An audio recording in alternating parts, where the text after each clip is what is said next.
Seguimos en Cosechas y Negocios, ahora vamos a hablar un poco de agricultura, de cómo viene la campaña agrícola 2013-2014 y hemos invitado a Leonardo Gali, gerente de marketing y comunicaciones de la empresa Pioneer. Leonardo, muchas gracias por estar con nosotros. Gracias por invitarme. Leonardo, te quería preguntar primero cómo ves la campaña de maíz, ¿no? El segundo cultivo en importancia en la Argentina. La campaña pasada tuvo en volumen, fue muy buena, récord. Sí. El gobierno fue más optimista de las cifras privadas, pero bueno, ahora se habla de una reducción del área. Pero a nivel tecnológico siempre hay novedades, ¿no? Sí, sí. ¿Cómo ves en general y en particular la campaña de maíz? Bueno, la campaña de maíz, si la comparamos con el año pasado, arrancó con más envión, digamos. Como vos bien decías, después de levantarse buenos rendimientos en general de maíz, el productor estaba más propenso a sembrar maíz nuevamente este año. Y eso se notó en un comienzo de pre-campaña de ventas más optimista y con más movimiento, comparando igual fecha con el año pasado. Con el transcurrir de los días, cuando se fue confirmando la siembra de maíz en Estados Unidos, que empezaron a haber comentarios de, bueno, cosecha récord nuevamente en Estados Unidos y todo, se empezó a frenar un poco la intención de siembra y hoy en día vemos a un productor mucho más cauto, evaluando alternativas y haciendo muy infinitos los números y viendo que sí, tanto para la soja como para el maíz y todos los cultivos en general, los márgenes son muy acotados. Entonces, bueno, estamos viendo productores más cautos. En algunas zonas del país vemos que puede llegar a haber alguna caída de área de siembra, en otras se mantendría o incluso levantaría. ¿En dónde? ¿En la zona núcleo? No, en zona núcleo lo estamos viendo como que caería. Ajá. Y en las zonas más marginales, donde el esquema de agricultura no resiste sin una rotación más frecuente, vemos que el productor es consciente de que no puede mantener por mucho tiempo un esquema de siembra de soja sin meter una gramínea como el maíz en esa rotación. Mismo en la zona norte de Córdoba, si uno piensa en, no sé, Jesús María, por ejemplo, donde hay una alta presión de malezas tolerantes al glifosato. Hoy en día los maíces también son una herramienta para ese control integrado de esas malezas tolerantes.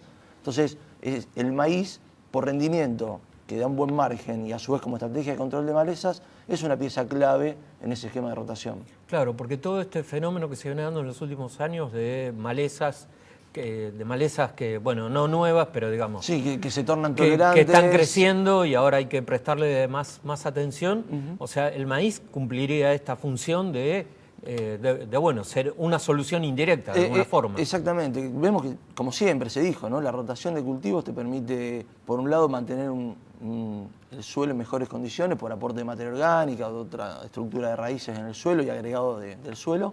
Y por otro lado, también te permite hacer una estrategia más variada en cuanto al uso de herbicidas a utilizar.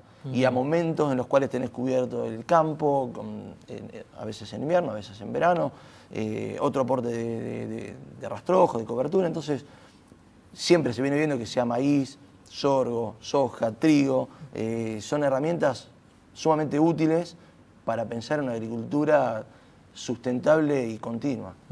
Leonardo, en los últimos años hubo un crecimiento de las siembras tardías. Sí. Digamos, ¿por qué ocurre este fenómeno? ¿Crees que va a seguir ocurriendo? ¿A qué se debe? Lo vemos como algo que vino para quedarse.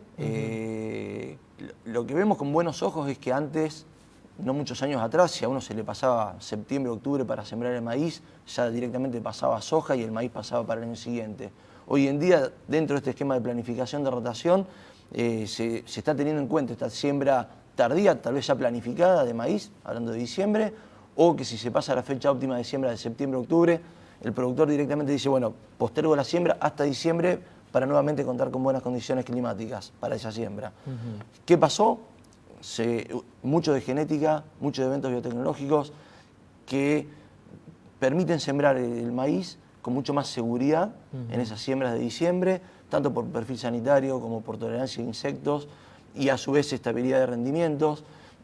¿Qué espera el productor en una siembra tardía? Tal vez ya asume que no va a alcanzar el máximo potencial de rendimiento del lote, pero sí tiene un piso bastante elevado, que tal vez en siembras tempranas uno puede explorar los máximos potenciales de rendimiento por radiación, por aprovechamiento de los recursos naturales en general, pero ante condiciones adversas tal vez el piso está más bajo también. Entonces, a la hora de hacer el número y buscar estabilizar el nivel de ingresos, el productor está tomando este maíz de siembra tardía como una opción válida en su planificación de cultivos. ¿Y es menos, digamos, es más riesgoso o es menos riesgoso? Es menos riesgoso, es menos riesgoso, por lo que te decía, de los pisos de rendimiento un poco más elevados.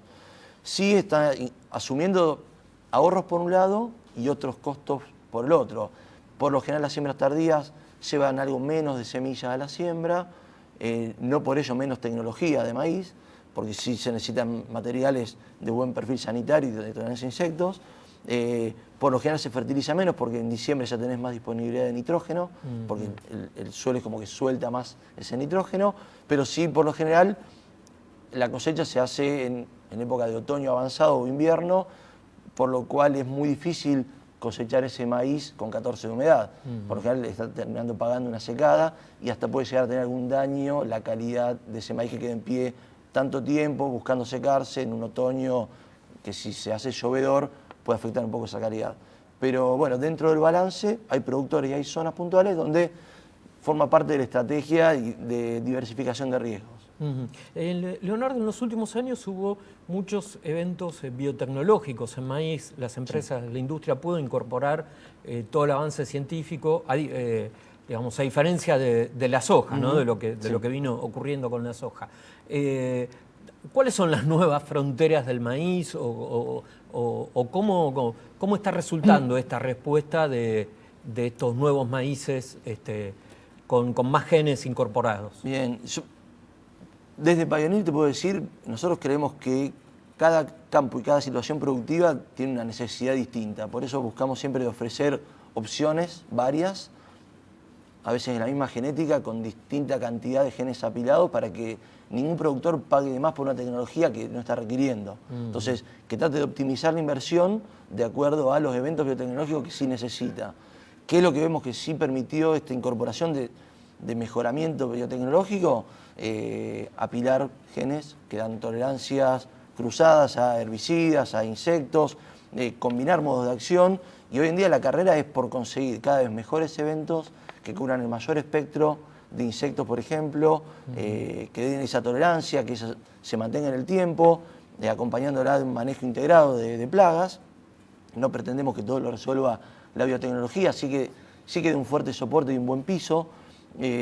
Los otros grandes desafíos son mejora en la eficiencia en el uso de nitrógeno, mejora en la eficiencia de uso del agua, y ahí ya estamos hablando de poner la vista en el mediano y largo plazo, ¿no? En el corto plazo sí pensamos en nuevos eventos biotecnológicos para insectos y para herbicidas. Esto estamos hablando de desarrollos de corto, mediano y largo plazo, y ya poniendo los faros a media y larga distancia, sí lo que te decía antes, mayor eficiencia en el uso de nitrógeno, que te permitan dos cosas. Por un lado, ser más eficiente usando el mismo nitrógeno que hoy en día tenés, producir más cantidad de biomasa, y otra es producir más, a su vez, con agregados crecientes de nitrógeno. Y lo mismo con el agua. Eso te da mayor rendimiento. Exacto. La idea es producir cada vez más por unidad de superficie. Hoy el gran desafío que tenemos es producir mucho más a igual superficie cultivada. ¿Y en algún momento la Argentina podrá tener los mismos rindes que tiene en maíz que tiene Estados Unidos? Yo creo que el potencial en genética estamos a la par, en eventos biotecnológicos estamos a la par. Sí, si uno mira como agricultura, la agricultura de Estados Unidos es mucho más ofensiva y la agricultura argentina es mucho más defensiva. Acá es raro lo que estamos... Son raras las situaciones en las cuales estamos buscando el máximo rendimiento, si buscamos la mejor rentabilidad, invirtiendo lo menos posible cuánto es lo que más saco. Mientras que en Estados Unidos siempre están buscando el mayor rendimiento, entiendo que también con otras condiciones y otras reglas de juego, pero en lugares donde no tenés limitantes hídricas, donde tenés profundidad de suelo, tenés la genética a disposición, tenés un soporte de rentabilidad garantizado por sistemas de seguros o esquemas de subsidios en alguna situación, es mucho más fácil arriesgar a optimizar ese retorno por hectárea. Claro. Leonardo, te quería preguntar brevemente cómo ves la campaña de girasol y de sorgo. Bien, la de girasol, la proyección apunta a que haya un leve incremento respecto al área sembrada del año pasado, y en estos días se está definiendo uno de los jugadores más importantes, que es el NEA. Hace días atrás se hizo una reunión de ASAGIR en Charata, donde se planteaba el desafío de llegar a las 500.000 hectáreas de girasol en esa zona.